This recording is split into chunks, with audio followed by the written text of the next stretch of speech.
आदाब नाजरीन, आप देख रहे हैं गुलिस्तान न्यूज। शाम के 5 बज चुके हैं। 5 का पंच प्रोग्राम लेकर मैं आपका मेजबान गौहर कुछ आपके खिदमत में हाजिर। नाजरीन, जैसा आप जानते हैं कि 5 के इस पंच प्रोग्राम में मुख्तलिफ मौज़ूआत पर बात करते हैं। मुख्तलिफ मौज़ूआत पर बात होने के साथ साथ हम इस प्रोग्राम में मुख्तलिफ मेहमानों को भी दावत देते हैं जो इस प्रोग्राम में जुड़ते हैं और उस मौजू पर बात करते हैं, उनकी आरा और उनका ओपिनियन आपके सामने रखते हैं। लेकिन आज जो बात है वो वज़ीर आला जम्मू कश्मीर उमर अब्दुल्ला के हवाले से जिन्होंने एक बयान आज सोनमर्ग के अंदर दिया है, जहां उन्होंने वज़ीर आज़म नरेंद्र मोदी से मुखातिब होकर कहा है कि रियासती दर्जा बहाल करने के साथ साथ उन्होंने मुतालबा किया है कि जम्मू कश्मीर को रियासत का दर्जा जल्द अज जल्द वो बहाल किया जाए। और उसके साथ साथ ही उन्होंने कहा है कि जम्मू कश्मीर के अंदर जो हालिया असम्बली इंतखाबात हुए हैं वो साफ शफाफ तरीके से हुए हैं और इसका क्रेडिट उन्होंने वज़ीर आज़म और उनकी टीम और उसके साथ साथ ही इलेक्शन कमीशन ऑफ इंडिया को भी दिया है। इस सिलसिले में जम्मू कश्मीर के वज़ीर आला ने क्या कुछ कहा है, पहले वो हम आपको बताते हैं, उसके बाद ही उस पर बात करेंगे। मेहमान भी हमारे साथ जुड़ेंगे, लेकिन सबसे पहले बड़ी और अहम खबर वज़ीर आला उमर अब्दुल्ला के बयान के हवाले से। जम्मू कश्मीर में असम्बली इंतखाबात शफाफ हुए हैं, धांधली की कहीं से कोई शिकायत नहीं मिली है, ये वज़ीर आला उमर अब्दुल्ला की जानिब से कहा गया। और साथ ही साथ पीएम मोदी से रियासती दर्जे की बहाली को लेकर उन्होंने मुतालबा किया है और रियासती दर्जे की बहाली का वादा जो वज़ीर आज़म की जानिब से उन्होंने कहा है कि वज़ीर आज़म ने जो वादा किया है जम्मू कश्मीर की आवाम को कि वो वक्त आ गया है कि जल्द अज जल्द रियासत का दर्जा बहाल किया जाए। उमर अब्दुल्ला की जानिब से वज़ीर आज़म से मुतालबा किया गया कि जम्मू कश्मीर को रियासती तशख़्ख़ुस की बहाली के अपने वादे को वो पूरा करे। और साथ ही साथ उन्होंने कहा है कि जो वज़ीर आज़म ने श्रीनगर के दौरे के दौरान गुज़श्ता साल जब वो तीसरी मरतबा ओहदा संभालने के बाद जो वज़ीर आज़म मोदी ने वादे किए, 3 वादे किए थे, उनमें से 2 तो मुकम्मल कर दिए हैं, ये उमर अब्दुल्ला की जानिब से कहा गया है। और उन्होंने वज़ीर आज़म से कहा है कि उन्होंने दिल्ली की दूरी और जम्मू कश्मीर में असम्बली इंतखाबात कराने के वादे पूरे किए हैं, यानी कि जो दिल्ली से कश्मीर तक ट्रेन सर्विस की बहाली और उसके साथ साथ ही असम्बली इंतखाबात और उसके साथ साथ ही अब जम्मू कश्मीर को रियासत का दर्जा बहाल करने का वादा अभी तक पूरा नहीं हुआ है। ये वज़ीर आला उमर अब्दुल्ला की जानिब से उन्होंने कहा है कि यकीन दहानी की है, यकीन दहानी तो दी गई लेकिन अभी तक इसे पूरा नहीं किया गया है। उमर अब्दुल्ला ने कहा कि उन्हें यकीन है, उन्हें उम्मीद है कि बहुत जल्द जम्मू कश्मीर को रियासत का दर्जा भी बहाल किया जाए, क्योंकि लोगों के साथ जो वादे किए वज़ीर आज़म ने वो आज तक अगरचे पूरे हुए हैं, लेकिन अभी एक वादा जो जम्मू कश्मीर के लोगों के साथ उन्होंने किया है वो पूरा करना अभी बाकी है। वज़ीर आला उमर अब्दुल्ला ने क्या कुछ कहा है, पहले आपको वो उनकी साउंड बाइट सुनाते हैं कि उमर अब्दुल्ला ने क्या कहा। उसके बाद अपने जो मेहमान हमारे साथ आज जुड़ेंगे उनके पास भी चलेंगे, उस पर बात करेंगे वो और अपनी आरा, अपना ओपिनियन वो इस बात पर अपना रखेंगे। लेकिन उमर अब्दुल्ला ने क्या कुछ कहा पहले वो सुनते हैं। आपने इलेक्शन वो कराए जिसमें लोगों ने बढ़ चढ़ के हिस्सा लिया और सबसे बड़ी बात ये कि कहीं पे भी धांधली की कोई शिकायत नहीं, कहीं पे भी हुकूमत के गलत इस्तेमाल की कोई शिकायत नहीं, एक भी पोलिंग बूथ पे कहीं पे रीपोल की जरूरत नहीं पड़ी। इसका श्रेय आपको, आपके साथियों को और इलेक्शन कमीशन ऑफ इंडिया को जाता है। उस दौरान आपने तीसरी भी बात की जिसको लेके लोग अक्सर बेशतर मुझसे सवाल करते हैं, मेरे साथी काबिना के, मीडिया के, यहाँ के रहने वाले। वो सवाल ये कि जनाब जम्मू कश्मीर को रियासत का दर्जा कब मिलेगा। और मैं लोगों को यही कहता हूं कि वजीर आजम, मैं लोगों को यही कहता हूं कि वजीर आजम साहब ने 4 महीने में अपने इलेक्शन का वादा जो है वो पूरा किया है। मेरा दिल ये कहता है कि बहुत जल्दी वजीर आजम साहब अपना तीसरा वादा जो योग दिवस पे आपने जम्मू कश्मीर के लोगों के साथ किया वो आप पूरा करेंगे और जम्मू कश्मीर जो है वो दोबारा इस मुल्क में रियासत की हैसियत से अपनी जगह ले। जम्मू कश्मीर के वज़ीर आला उमर अब्दुल्ला की जानिब से जहां पीएम मोदी से उन्होंने मुखातिब होकर कहा है कि जो उन्होंने वादा किया जम्मू कश्मीर की आवाम के साथ, अगरचे 2 वादे पूरे हुए हैं लेकिन अभी तीसरा वादा जो कि जम्मू कश्मीर की आवाम के साथ किया गया है, रियासती दर्जा, जम्मू का दर्जा बहाल करने का, वो अभी तक नहीं हुआ है। और उन्हें उम्मीद है कि बहुत जल्द भी जम्मू कश्मीर को रियासत का दर्जा बहाल किया जाएगा। नेशनल कॉन्फ्रेंस और दीगर जमातों को भी उम्मीद थी कि शायद आज वज़ीर आज़म की जानिब से जम्मू कश्मीर को रियासती दर्जे के हवाले से कोई बात सुनाई जाएगी पीएम मोदी की जानिब से, लेकिन इस हवाले से ऐसा नहीं हुआ है। और उसके साथ साथ ही आपको बताते चले कि उमर अब्दुल्ला की जानिब से मजीद कहा गया है कि जो दो वादे, एक तो जम्मू कश्मीर के अंदर असम्बली इंतखाबात कराने का वादा जो है वो तो पूरा हुआ है, और उसके साथ साथ ही उस वादे के दौरान जो जम्मू कश्मीर के अंदर साफ शफाफ और पुरअमन तरीके से इंतखाबात हुए हैं उसका सारा क्रेडिट उन्होंने पीएम मोदी और उसके साथ साथ ही उनकी टीम और इलेक्शन कमीशन ऑफ इंडिया को दिया है कि जिस तरह से जम्मू कश्मीर के अंदर ये इंतखाबात हुए हैं, ये उमर अब्दुल्ला की जानिब से कहा गया। और उसके साथ साथ ही उमर अब्दुल्ला ने यह भी कहा है कि दिल्ली की दूरी और जम्मू कश्मीर के अंदर इंतखाबात वो दो वादे पूरे हुए, लेकिन रियासती दर्जा बहाल करने के हवाले से अभी तक वादा पूरा नहीं हुआ है और उस वादे को अमली जामा पहनाने की जरूरत है। ताहम पीएम मोदी की जानिब से कहा गया है कि जम्मू कश्मीर की आवाम से जो वादे किए हैं वो पूरे करेंगे, ये पीएम मोदी की जानिब से कहा गया है। और उन्होंने कहा कि सही वक्त आने पर सही फैसले होंगे, ये पीएम मोदी की जानिब से कहा गया है।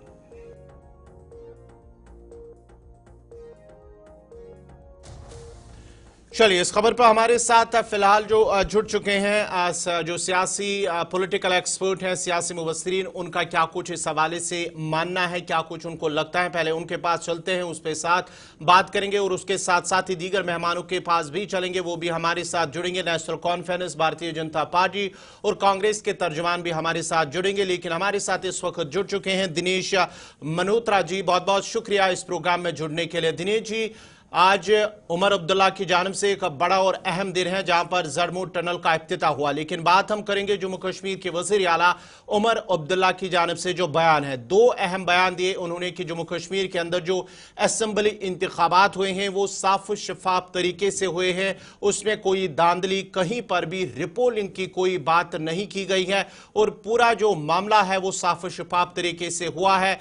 उसका क्रेडिट उन्होंने वजीर आजम नरेंद्र मोदी, उनकी टीम और इलेक्शन कमीशन ऑफ इंडिया को दिया है। आप उमर अब्दुल्ला के उन दोनों बयानों को आपका क्या कुछ टेक है, क्या कुछ कहना है आप पर उमर अब्दुल्ला के इन दोनों बयानों को लेकर? कौर जी, सबसे पहले आपका बहुत बहुत शुक्रिया जी। तो आज जम्मू कश्मीर के लिए हिस्टोरिक डे है।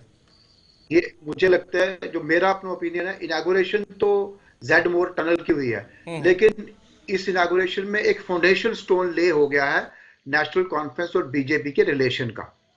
इनागुरेशन के साथ साथ फाउंडेशन स्टोन भी ले कर दिया है, क्योंकि आपने 2 दिन पहले देखा कि जो चीफ मिनिस्टर ने जो ट्वीट किया था कि मैं रिव्यू करने जा रहा हूं जहां प्राइम मिनिस्टर विजिट करेंगे, उस ट्वीट के बाद एक सियासत शुरू हुई। लेकिन सबसे इंटरेस्टिंग बात यह है कि उस ट्वीट को प्राइम मिनिस्टर ने भी रीट्वीट किया और प्राइम मिनिस्टर ने उस ट्वीट को पॉजिटिवली रीट्वीट किया। और उसके बाद जो आज की स्पीच है, आज की स्पीच आप देखें, अगर मुख्यमंत्री की जो स्पीच है वो कोई कन्फ्रंटेशन वाली स्पीच नहीं है। उन्होंने बड़े पोलाइट पे से और प्रधानमंत्री की तारीफ करते हुए कहा कि इन्होंने अपने 2 वादे जो विश्व योग दिवस के ऊपर 1 जून को उन्होंने कश्मीर में किए थे, 3 वादे किए थे, उन्होंने 2 पूरे कर दिए हैं, 1 वादा रह गया। तो उन्होंने कहा कि मुझे आशा है कि ये वादा कंप्लीट होगा, स्टेटहुड का वादा। और दूसरी तरफ प्रधानमंत्री ने भी आउटराइटली किसी चीज को रिजेक्ट नहीं किया। उन्होंने अपने भाषण में ये भी कहा कि जो मैराथन हुई उसमें चीफ मिनिस्टर उमर अब्दुल्ला ने पार्टिसिपेट किया, मैंने इनको अप्रिशिएट किया। तो मुझे लगता है कि नेशनल कॉन्फ्रेंस और बीजेपी के बीच जो जब ये सरकार बनी थी तब ये माना जा रहा था कि कन्फ्रंटेशन होगी नेशनल कॉन्फ्रेंस और बीजेपी के बीच। ऐसा कुछ भी दिखाई नहीं दे रहा। दोनों सरकारें, केंद्र सरकार और जम्मू कश्मीर सरकार, बड़ी मैच्योरिटी से, बड़ी संजीदगी से आगे बढ़ रही है, क्योंकि केंद्र को भी लगता है कि जम्मू कश्मीर जो है हाईली सेंसिटिव स्टेट है। जम्मू कश्मीर कोई दिल्ली नहीं है। अगर दिल्ली की सरकार केंद्र के साथ कन्फ्रंटेशन लेती है तो केंद्र भी कन्फ्रंटेशन लेता है। जम्मू कश्मीर और दिल्ली में फर्क है। जम्मू कश्मीर को केंद्र ने बड़ा पोलाइटली डील करना है, जम्मू कश्मीर की हर मांग को केंद्र ने मांगना है। और वही जो अप्रोच है वो नेशनल कॉन्फ्रेंस की सरकार की है, वही चीफ मिनिस्टर उमर अब्दुल्ला की अप्रोच है। मुझे लगता है कि आज की डेवलपमेंट जो है ये केंद्र और जम्मू कश्मीर के बीच जो रिलेशन है, जो रिश्ते हैं, वो सुधरने की तरफ बढ़ रहे हैं और एक बड़े कॉर्डियल एटमॉस्फेयर में जम्मू कश्मीर की सरकार और केंद्र सरकार काम कर रही है। जम्मू कश्मीर की डेवलपमेंट के लिए, जम्मू कश्मीर के लोगों के लिए बड़ी अच्छी डेवलपमेंट है। दिनेश जी दोबारा आपके पास आएंगे। पहले हम चलते हैं कि आप जो पीडीपी के लीडरान हैं, इनमें से एक पीडीपी जो मेंबर असेंबली है उनकी जानिब से इस हवाले से उमर अब्दुल्ला और साथ ही साथ वजीर आजम के हवाले से जो उन्होंने कहा है, वहीद रहमान पर्रा की जानिब से उनका क्या कुछ कहना है, और उसके साथ साथ एक और नेता, एक और लीडर खुर्शीद आलम की जानिब से इस हवाले से क्या कुछ कहा इस बयान लेकर, पहले वो देखते हैं, उसके बाद ही अपने मेहमानों के पास भी चलते हैं।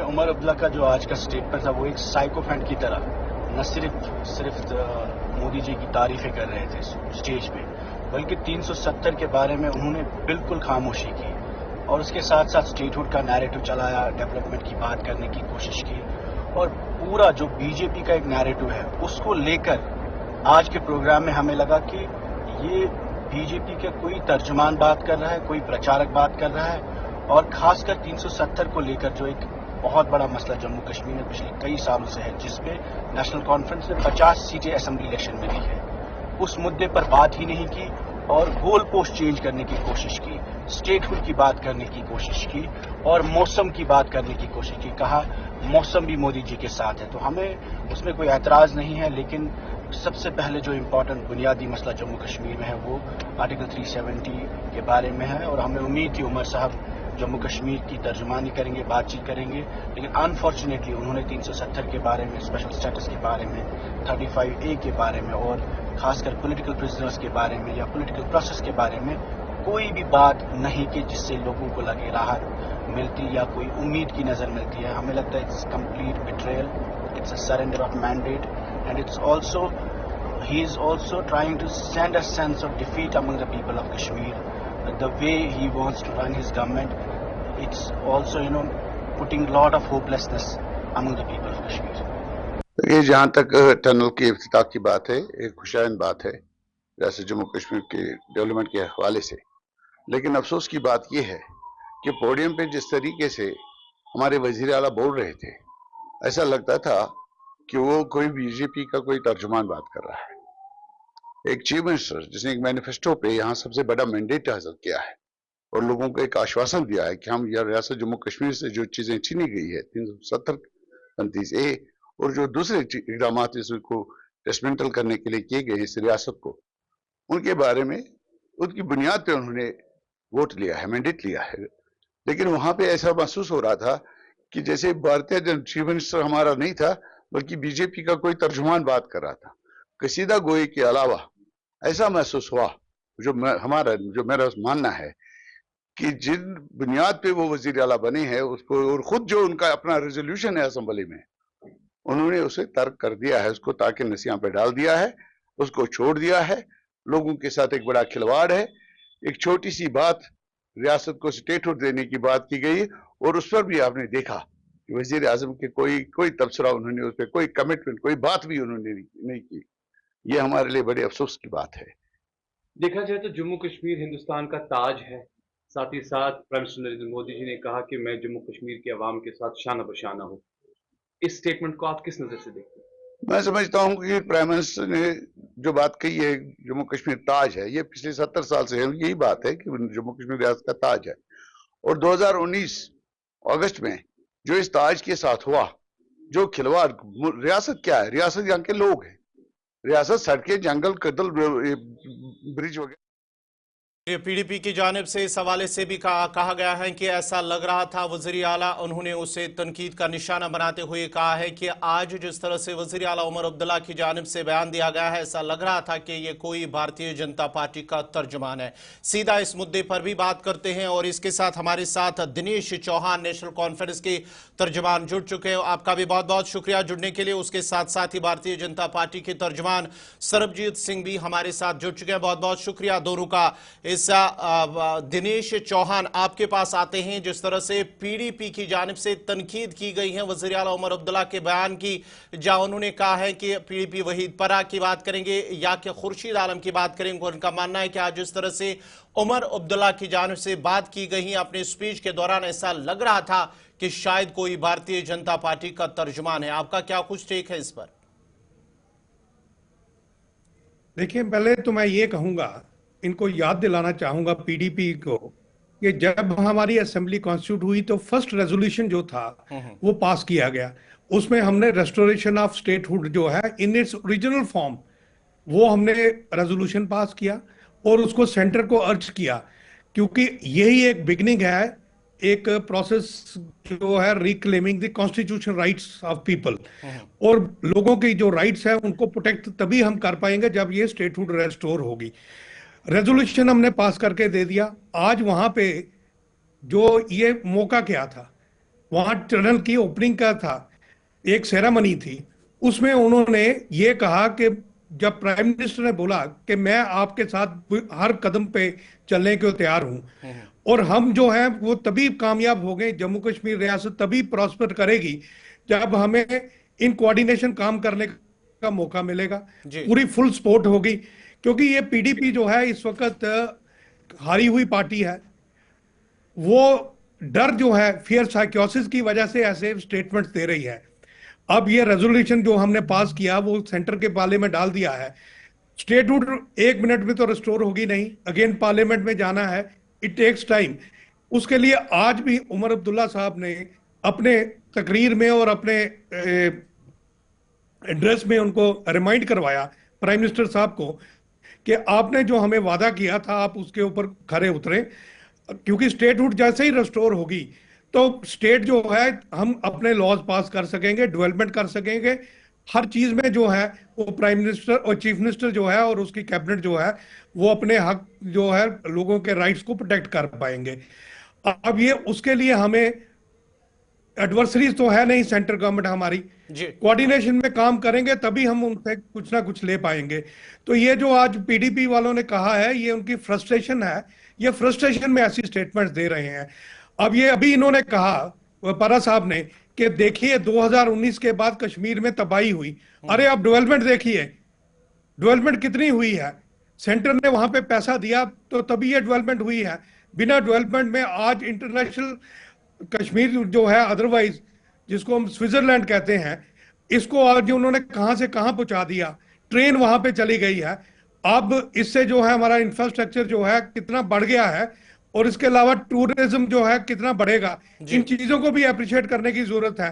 पीडीपी वालों को हर काम में नुक्ता निकालने की एक कोशिश करते हैं, जिसको मैं जगदीप जी आपने रिजोल्यूशन का रिजोल्यूशन का जिक्र किया, हम इसको रद्द करते हैं। जगदीप जी दिनेश जी आपने जिक्र किया है रिजोल्यूशन का, रिजोल्यूशन के हवाले से भी जो वहीद रहमान परा है, खुर्शीद आलम है, उनकी जानिब से कहा गया कि रिजोल्यूशन की तो बात आज स्पीच के अंदर की ही नहीं, रिजोल्यूशन तो असेंबली के अंदर अगर पास गया लेकिन आज पीएम के सामने उसके हवाले से कोई बात ही नहीं की गई है।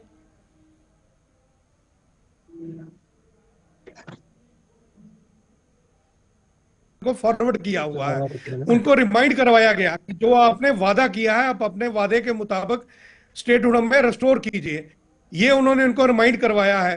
अब कौन कैसे अल्फाज यूज किए हैं, it is a matter of concern.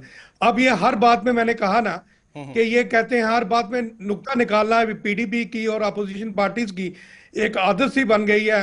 Appreciate ये नहीं करेंगे कि आज हमारा जो यूटी जो है 3-4 महीने में डबल ड्यूल जो है इसमें एडमिनिस्ट्रेशन चल रही है, फिर भी क्योंकि हमारे पास पावर्स नहीं है, इन कोऑर्डिनेशन हम काम कर रहे हैं। जब हमें फुल सपोर्ट होगी, स्टेटहुड होगी, रेस्टोर हो जाएगी, I can assure general public को और अवाम को इसमें बहुत फायदा होगा, और ये तभी होगा जब हम कोऑर्डिनेशन में आपस में काम करेंगे। दिनेश जी दोबारा आपके पास आएंगे, कांग्रेस के तर्जुमान हमारे साथ जुड़ चुके हैं जगदीप सिंह, आपका बहुत बहुत शुक्रिया जुड़ने के लिए। आपसे जानना चाहेंगे उमर की जानिब से जो कहा गया है कि जम्मू कश्मीर के अंदर जो असेंबली इंतखाबात हुए हैं, असेंबली इलेक्शन हुआ है, वो साफ शफाफ तरीके से हुआ है, कोई धांधली नहीं हुई है, कोई ईवीएम पर कोई सवाल नहीं उठाए गए हैं। कांग्रेस की जानिब से अक्सर बेशतर हमने देखा है कि कांग्रेस की जानिब से जब भी इलेक्शन किसी भी स्टेट या किसी भी यूटी के अंदर हारती हैं तो उसके बाद ही इलेक्शन पर भी सवाल उठाए जाते हैं। ऐसे में उमर के आप इस बयान को आप कहां पे देखते हैं जहां उन्होंने कहा है कि जम्मू कश्मीर के अंदर सही तरीके से इंतखाबात हुए हैं, कोई रिपोलिंग नहीं, कहीं से कोई किसी की शिकायत नहीं आई है, और शफाफ तरीके से ट्रांसपेरेंसी के हवाले से उन्होंने कहा है कि जो इलेक्शन हुआ है वो बहुत ही शफाफ तरीके से हुआ है। आदाब अर्ज है आपको और आपके तमाम दर्शकों का हार्दिक अभिनंदन। जी माफी चाहता हूँ, थोड़ा तकनीकी वजह से भी जुड़ा। सर्वप्रथम जहां तक उमर अब्दुल्ला साहब का सवाल है, वो मजे हुए राजनेता है, इस देश के मुख्यमंत्री हैं, जनादेश एक व्यापक स्तर का जी उन्हें और उनकी पार्टी को मिला है। और मैं तवक्को करता हूं कि जिस तजुर्बे, जिस सियासी एक बहुत लंबे अरसे को उन्होंने जिया है, तो मुझे लगता है कि गैर जरूरी बयानों से बचना चाहिए। जहां तक सवाल जम्मू कश्मीर का है, मैं आपसे बड़े साफ शब्दों में यह अनुरोध करूंगा, कांग्रेस ने अगर इस देश के अंदर ईवीएम पर सवाल उठाया तो उसकी लाखों वजह है। ताजा घटनाक्रम हरियाणा के उस रनिंग अप कैंडिडेट का है जिसने बाकायदा लाखों रुपया रिकाउंटिंग के लिए भरा और उसको एवज में 5 मशीनें मार्क पोल करके दिखाने की कोशिश की जाती है। रूल 93 को बदल दिया गया जो चुनाव से संबंधित था। जिस तरीके से बहुत सारी वजूहात बता सकता हूं, लेकिन आज जम्मू कश्मीर पर बात कर रहे हैं, तो जम्मू कश्मीर में खास तौर से मैं विजयपुर विधानसभा से संबंधित हूं। इस विधानसभा में अरसा एक दिया है मैंने अपने जीवन का। मैं यहाँ के वीडियो आपको अभी आपके चैनल पर दिखा सकता हूं जहां भाजपा की गाड़ी डंडे और झंडों के साथ शराब से लदी हुई लोगों ने पकड़ी। 20-20 लाख रुपया विश्वसनीय सूत्रों की माने तो भाजपाई उम्मीदवारों को चुनाव से ठीक 2 दिन पहले दिया गया ताकि शराब बांटी जा सके।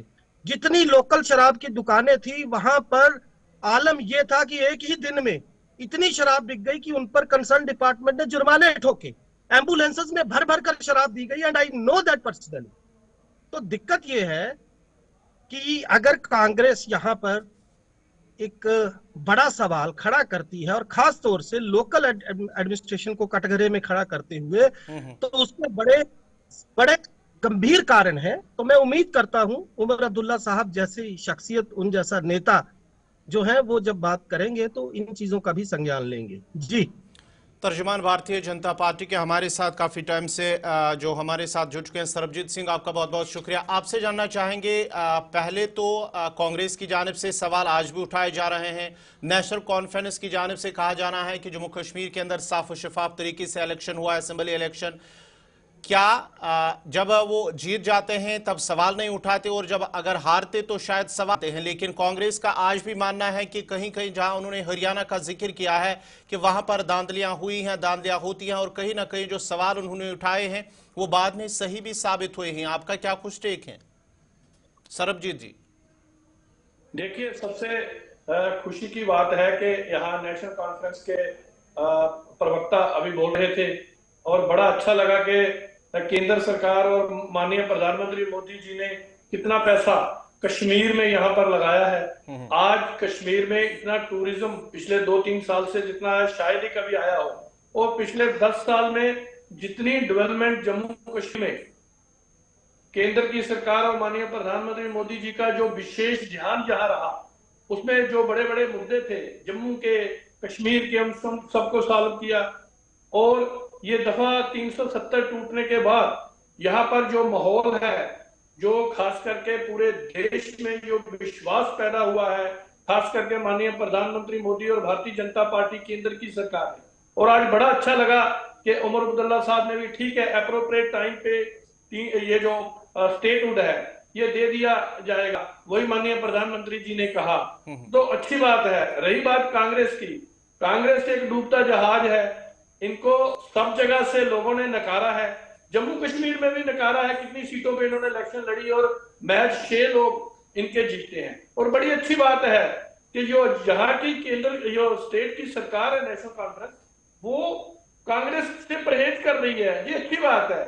और लोगों को उम्मीद है, कश्मीर के लोगों को भी उम्मीद है, जम्मू के लोगों को भी उम्मीद है कि हम लोग यहाँ बहुत कुछ, देखिए मैनिफेस्टो में जो जो कहा था, लोगों को उम्मीद है क्या यहाँ डेली वेजेस जो हैं वो पक्के हों, यहाँ रोजगार हो, या रोजगार के ज्यादा से ज्यादा हो। तो ये बातों से ऊपर उठ के चलने की बात है। रही बात कांग्रेस की, इनका काम है ऐसे किंतु पिंतु करना। और इनके कार्यकाल 7 साल में जहां जो आज मैं कहता हूं कि 1 लाख से ज्यादा कश्मीर के और जम्मू के जो नौजवान हैं उनकी मौत के ये जिम्मेवार हैं।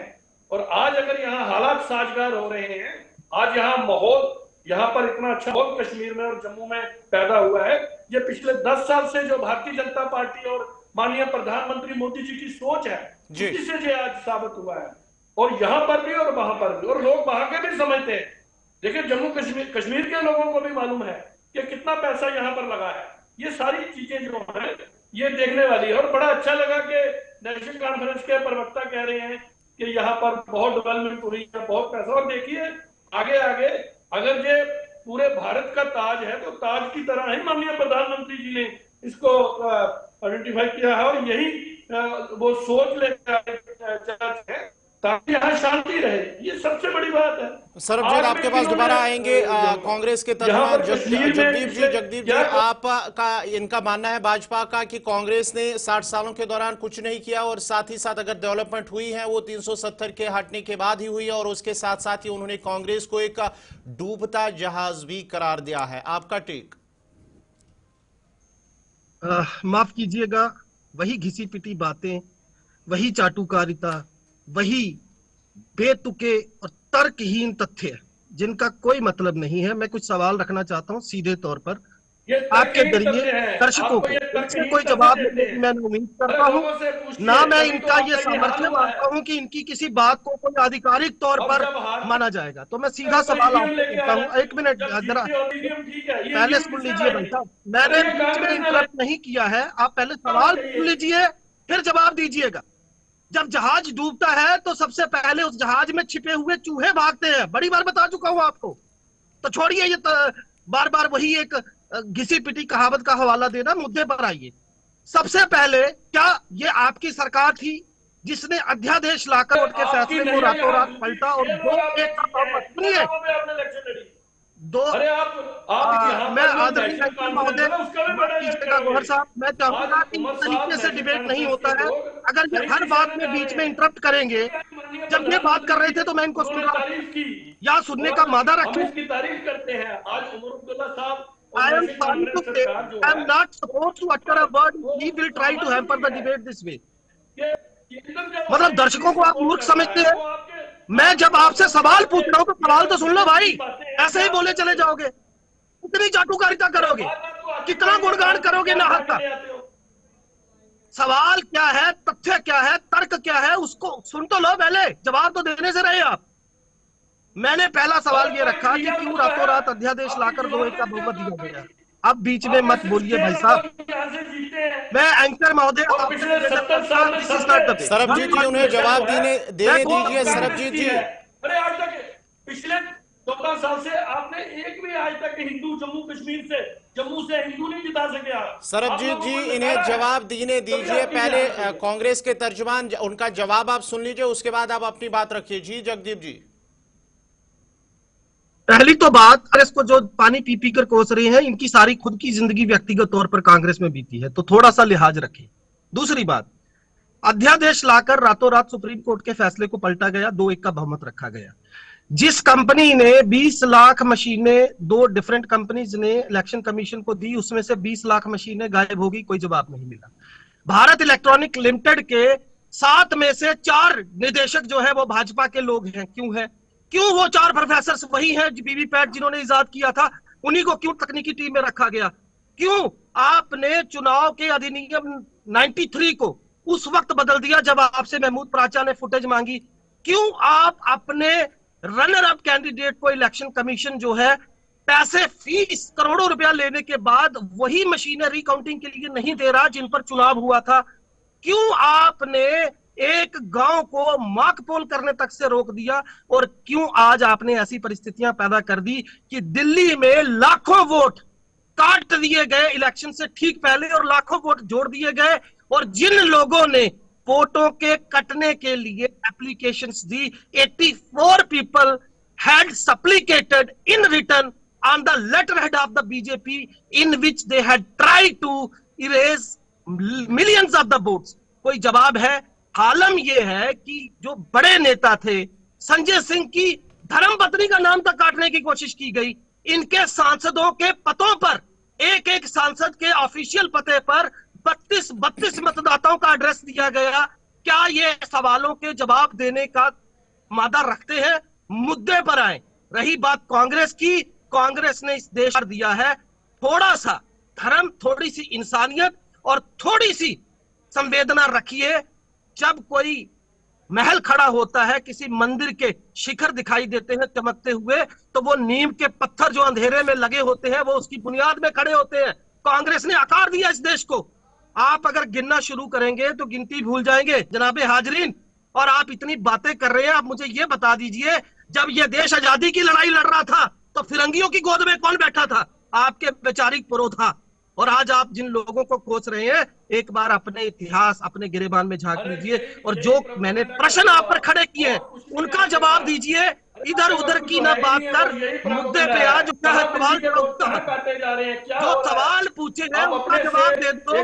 अगर आपने रोज चैनल पे आ जाते हो जिसका कोई मतलब नहीं होता, बहुत सारी बातें आप करते हो जो बिल्कुल झूठ होती है। मैं ये दावे से इस चैनल पे कह रहा हूँ, मैंने 20 बार आपसे ऐसी बातें सुनी है जिनका कोई मतलब नहीं होता।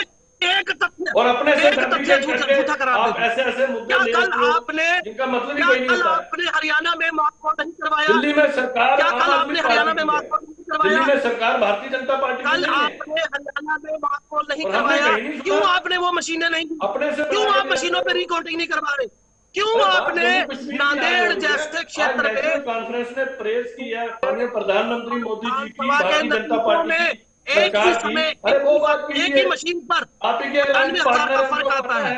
क्यों आपने नहीं बताते हो कि टूल को क्यों बदला? जम्मू में आपका नाम फुटेज देने से मना किया, मालूम है कि क्या होने वाला? जवाब दो ना, आप जवाब कहानी मत सुना, कहानी मत सुना, आगे से क्यों बोलते हैं? जवाब दो। आपकी कहानियां सुनते रहेंगे जो आपने झूठी फैब्रिकेट करके। मैं पूछ रहा हूँ मार्क पोल क्यों? सब झूठ है, मार्क पोल ऐसे झूठ बोलते हो। वहाँ 24 नाम है, हमने नहीं सुना, हमने कहीं नहीं देखा। अरे भाई साहब, सोशल मीडिया का जमाना है, आम आदमी पार्टी की सरकार, लोग आपको देखते हैं जब आप इस तरीके की वाहियात बातें करते हैं चैनल्स पर बैठ के। आप मुझे बताइए, दिल्ली के अंदर सारे विपक्ष ने आप पर आरोप लगाया, हजारों वोट कटवा दिए। जब आप हार जाते हो नई दिल्ली विधानसभा में 18,000 वोट कटे। का पार्टनर है, कैसे काटे आपने वोट? जिससे सीखो आपने वोट कैसे काटे? आपने लोगों ने लेटर पर लिख दिया। क्यों आप हजारों वोट फ्रीक्वेंसी में कर रहे हो? जिंदा लोगों को मरा हुआ क्यों बता दिया? प्रधानमंत्री मोदी जी को अप्रिशिएट कर रहे हैं। मोदी जी, यहाँ मोदी जी नहीं बैठे भाई साहब, आपसे सवाल हो रहा है, जवाब दीजिए। क्यों हजारों वोट काटे आपने? क्यों मार्क पोल करवा रहे हो वो बताओ? कोई नहीं काटे, मैं तो नहीं ले रहा राहुल जी का नाम। सवाल आपसे हो रहा है, आप जवाब दीजिए। और वहाँ आम आदमी पार्टी की सरकार है। क्या हुआ? भारतीय जनता पार्टी की सरकार नहीं है दिल्ली में। दिल्ली में आपके अरे भाई साहब, दिल्ली में सारे विपक्ष ने सवाल खड़ा किया है, आम आदमी की बात नहीं है। कांग्रेस ने भी सवाल खड़ा किया है, बोलते रहते हो, उसका जवाब दीजिए। चलिए दोबारा अब जरा एक और कमेंट लेना चाहेंगे हम पॉलिटिकल एक्सपर्ट दिनेश मल्होत्रा जी, आपसे लेना चाहेंगे। नेशनल कॉन्फ्रेंस का जो मरकजी हुकूमत के साथ यानी कि सेंट्रल हुकूमत के साथ जो झुकाव में थोड़ी नरमी नजर आ रही है, ऐसा क्यों है? क्या उनको लग रहा है कि अगर वो झुकाव नहीं करेंगे तो जो उनका मकसद है वो पूरा नहीं होगा? क्योंकि इसका जिक्र पहले ही, चंद रोज पहले ही डॉक्टर फारूक अब्दुल्ला की जानिब से कहा गया। उन्होंने कहा है कि हम मरकज से लड़ाई नहीं कर सकते और न ही हम उससे कोई फायदा मिल सकता है। देखिए गौहर जी, मैं आपको 2002 की बात सुनाता हूं, जब बीजेपी 1998 में, जब 1999 में जब अटल बिहारी वाजपेयी की सरकार बनी तो उमर अब्दुल्ला उसमें मंत्री बने। तो हम उस समय विधानसभा कवर करने गए थे, तो फारूक अब्दुल्ला चीफ मिनिस्टर थे। जब उनसे ये सवाल पूछा गया कि उमर अब्दुल्ला बीजेपी की सरकार में मंत्री कैसे बन गए, तो उन्होंने कहा कि मेरे पिताजी ने मुझे सलाह दी है कि केंद्र में जिसकी भी सरकार हो उसके साथ टकराव नहीं लेना चाहिए। ये तो बीजेपी की सरकार है, अगर आरएसएस की सरकार भी होती तब भी हम उसके साथ टकराव नहीं लेते। दूसरी बात जो आपने कही है कि जम्मू कश्मीर में स्थितियां बदल रही हैं, जम्मू कश्मीर में स्थितियां 8 अक्टूबर 2024 के बाद बदली, जो रिजल्ट आया। अगर नेशनल कॉन्फ्रेंस 30-32 के पास रहती, कांग्रेस 15-16 सीटें लेके जाती, तो ये कोलिशन बनती। तो ये कोलिशन नेशनल कॉन्फ्रेंस और कांग्रेस की होती, जैसे 2008 के बाद बनी। अब नेशनल कॉन्फ्रेंस ने अपने लेवल पे सरकार बनाई है, नेशनल कॉन्फ्रेंस 42 सीटें जीती है, नेशनल कॉन्फ्रेंस को 4-5 इंडिपेंडेंट सपोर्ट कर रहे हैं। कांग्रेस बिल्कुल खत्म हो गई, कांग्रेस की लोएस्ट एवर टैली आई है, हिस्टोरिकल डिफीट हुई कांग्रेस की। 6 लोग कांग्रेस से जीते, जम्मू संभाग से सिर्फ एक एमएलए जीता। तो कांग्रेस इस पोजीशन में नहीं है कि कांग्रेस अपनी टर्म डिक्टेट कर पाए। और अब इनको भी लगता है, नेशनल कॉन्फ्रेंस लीडरशिप को भी लगता है कि जो केंद्र में जो सरकार है उसमें ये अटल बिहारी वाजपेयी की सरकार नहीं है, ये नरेंद्र मोदी की सरकार है। नरेंद्र मोदी ऐसे प्रधानमंत्री हैं जो अपनी टर्म्स डिक्टेट करते हैं चीफ मिनिस्टर्स को। ये अटल बिहारी वाजपेयी जैसे फ्लेक्सिबल प्रधानमंत्री नहीं है। आपको याद होगा जब आप पीडीपी के प्रवक्ता बोल रहे थे, इनको मैं याद दिलाता हूं कि बटोत में कार्यक्रम हुआ था, मुख्यमंत्री मुफ्ती मोहम्मद सईद उसमें चीफ मिनिस्टर थे, पीडीपी और बीजेपी की सरकार थी, प्रधानमंत्री मोदी थे। तो मुख्यमंत्री मुफ्ती मोहम्मद सईद ने कहा था कि पाकिस्तान से बात करनी चाहिए। तो उस समय मोदी ने क्या जवाब दिया था? उसने कहा किसी स्टेट का चीफ मिनिस्टर डिसाइड नहीं करेगा कि हमने किस देश से बात करनी है, किस देश से बात नहीं करनी है। तो उमर अब्दुल्ला जी ने बड़े पोलाइटली, बड़े सिस्टमैटिक तरीके से बात की है। अगर वो कन्फ्रंटेशन लेते तो कन्फ्रंटेशन ना जम्मू कश्मीर के हित में है, ना जम्मू कश्मीर की सरकार के हित में। दिनेश जी बहुत शुक्रिया। आप सभी चारों मेहमानों का आपका बहुत शुक्रिया। पॉलिटिकल एक्सपर्ट दिनेश मल्होत्रा आपका बहुत शुक्रिया। भारतीय जनता पार्टी के तर्जुमान सरबजीत सिंह आपका भी बहुत शुक्रिया। और उसके साथ साथ दिनेश चौहान नेशनल कॉन्फ्रेंस के तर्जुमान आपका भी बहुत शुक्रिया। और जगदीप सिंह कांग्रेस के तर्जुमान आपका भी बहुत शुक्रिया बात करने के लिए। आज उमर अब्दुल्ला की जानिब से जहां दो अहम बातें की गई हैं, जड़मो टनल के इफ्तिताही तकरीब के मौके पर जहां उन्होंने वज़ीर आज़म से मुखातिब होकर कहा है कि जम्मू कश्मीर के अंदर जो उन्होंने वादा किया रियासती दर्जे की बहाली को लेकर उसको बहाल किया जाए। उन्होंने कहा है कि 2 वादे जो जम्मू कश्मीर के लोगों के साथ किए हैं, 2 तो पूरे हुए लेकिन तीसरा भी पूरा करना बाकी है। और उन्होंने असेंबली इंतखाबात का भी जिक्र किया है कि जम्मू कश्मीर के अंदर जो पुरअमन तौर पर साफ शफाफ तरीके से इंतखाबात हुए हैं उसका सारा क्रेडिट पीएम मोदी और उसके साथ साथ उनकी टीम और इलेक्शन कमीशन ऑफ इंडिया को जाता है। तो नाजरीन, फिलहाल 5 के 5 प्रोग्राम में मेरे साथ इतना ही। आप गुलिस्तान न्यूज देखते रहिए। गुलिस्तान न्यूज पर खबरों, तज्जिये और तबसरों का सिलसिला जारी रहेगा। मुझे दीजिए इजाजत। अल्लाह हाफ़िज़।